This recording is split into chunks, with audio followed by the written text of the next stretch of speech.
This channel does not promote any violent, harmful, or illegal activities. All content provided by this channel is meant for an educational purpose only.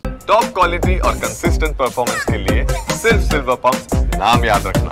কিছু সত্যকে লুকানোর চেষ্টা চলছে। আজ হোক কাল হোক সামনে আসবেই। আজকে মানুষকে সরকার বলছে ফিরে যাও, তারা ফিরতে চাইছে না, কারণ তাদের কোনো সুরক্ষা নেই, পুলিশের উপরে সরকারের উপরে ভরসা নেই। জায়গায় জায়গায় কয়েকটা বিএসএফ ক্যাম্প আছে। বিএসএফ ক্যাম্প এখানে আইন শৃঙ্খলা রক্ষা করা বিএসএফের কাজ নয়। বিদেশ থেকে কেউ ঢুকছে কিনা, বর্ডার সুরক্ষিত কিনা, এটা দেখার কথা। তারপরেও সরকার যেহেতু ওদের 50 কিলোমিটার যাওয়ার অনুমতি দিয়েছে, তাই তারা এসে বাঁচিয়েছেন। নাহলে আরও কিছু বাড়িঘর জ্বলতো, আরও প্রাণ যেত, আরও বেশি লোক উদ্বাস্তু হতো। সেজন্য মমতা ব্যানার্জি যতই চোখের আড়ালে রাখার চেষ্টা করুন, মিডিয়ার স্বাধীনতাকে হরণ করুন, বেশি দিন উনি টাকা করতে পারবেন। হঠাৎ করে তো হাজার হাজার লোক আসতে পারে না, কিন্তু সে 4 মাস আগে হোক বা 4 দিন আগে যদি পরিকল্পনা হয়ে থাকে, পুলিশ ইন্টেলিজেন্স কেন জানতে পারে না, সরকার কেন জানতে পারে না, নাকি জেনেও জানতে চায় না, হতে দিয়েছে? বারবার এটা আমরা বলছি, জানতে পারেন, এরকম হতেই পারে না। উনি চোখ দেখলে মাওবাদী চিনতে পারেন, পার্টির মধ্যে কে খাচ্ছে ঘুমোচ্ছে সেটা জানতে পারেন। আর পশ্চিমবঙ্গে এত বড় একটা ঘটনা হয়ে গেল, মমতা ব্যানার্জি সরকারের কাছে খবর নেই? সব খবর আছে, সব জেনে উনি করাচ্ছেন, আর করেছে বলে বাহবা দেওয়ার জন্য ওদের নেতাদেরকে ডেকেছেন। তো সেই জন্য এই ধরনের ঘটনা আগেও হয়েছে, পরেও হবে, হতে দেওয়া হচ্ছে, তাই এটা হচ্ছে। সমাজ প্রয়োজন মনে করবে, তারা নেতা তৈরি করবে। যোগী আদিত্যনাথ কি আকাশ থেকে পড়েছেন নাকি? উত্তরপ্রদেশের লোকের মনে হয়েছে যে এরকম একজন শক্ত টাইপের প্রশাসক দরকার, যে আমাদের সুরক্ষা দেবে, উন্নয়ন করবে। সাংবিধানিক ব্যবস্থায় আগে এখানে সাংবিধানিক ব্যবস্থা লাগু করতে হবে, যাতে সংবিধানের ব্যবস্থাটা থাকে।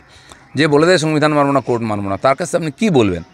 যেই নেতা আসুক, যা আসুক, গণতান্ত্রিক ব্যবস্থার মাধ্যমে পরিবর্তন হবে। যদি গণতান্ত্রিক ব্যবস্থা আর লুপ্ত হয়ে যায়, ধ্বংস হয়ে যায়, তখন সাংবিধানিক ব্যবস্থায় যে প্রাবধান আছে ওটা ব্যবস্থা করতে হবে, যাতে গণতান্ত্রিক পরিবেশ তৈরি হয়।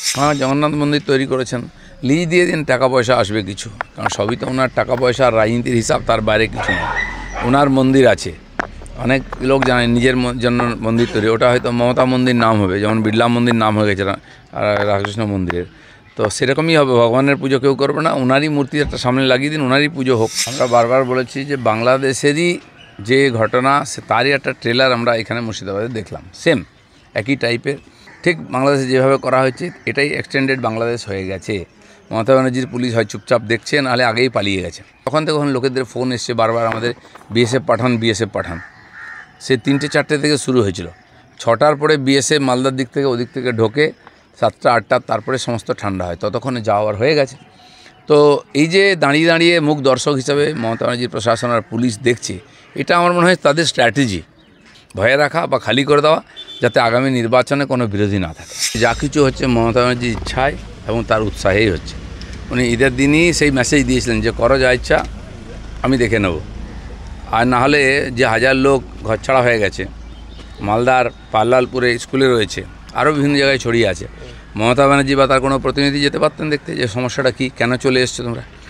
এক রাজ্যের মধ্যে ঘর ছেড়ে অন্য জায়গায় থাকতে হচ্ছে, উপদ্রুত এলাকা হয়ে গেছে, আর যারা করেছে তাদের হয়তো শাবাশি দেওয়ার জন্য, ধন্যবাদ দেওয়ার জন্য ডেকেছেন, আর সেই জন্য তাদেরকে হয়তো আবার এখানে শরবত খাওয়ানো হবে, আর বলছে ঠিক আছে চালিয়ে যাও। আর এটা সিদ্দিকুল্লাহ ঘোষণা করেছেন যে ওরা চালিয়ে যাবেন এখন 40 দিন ধরে। তা আমি জানি না, মমতা ব্যানার্জির যদি এটাই ইচ্ছা হয়, তো তাহলে পশ্চিমবাংলার হিন্দুদেরকে ভাবতে হবে যে তারা কীভাবে বাঁচবে, সরকারের উপর ভরসা করবে না নিজের উপর ভরসা করবে।